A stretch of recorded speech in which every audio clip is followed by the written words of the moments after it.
Oftentimes when I hear about sentencings, I hear the word consecutive and I hear the word concurrent.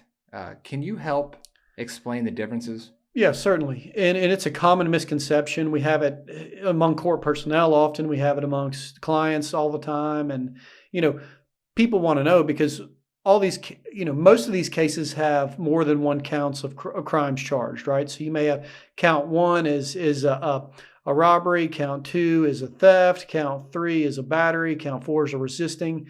And, a lot of times if convicted of those crimes, there's going to be a sentence handed down and the judge is going to be required to sentence the person on each count, right? A separate sentence for each count. And the sentence can either be concurrent or consecutive. It's up to the judge's discretion. So anytime they use the word concurrent, that means it's going to run at the same time.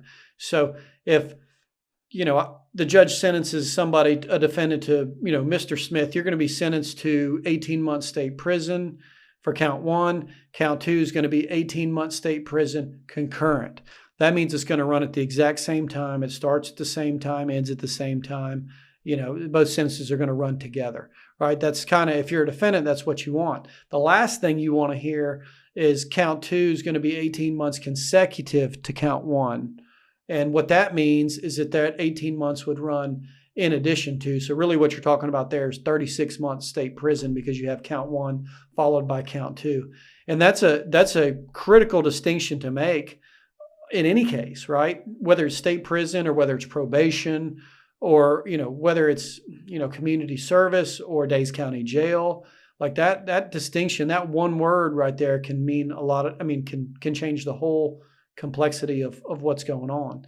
And oftentimes we have clients who maybe have another case in another county. So they got two cases going on at the same time, or two separate cases going on in the same county, but came from two different incidents.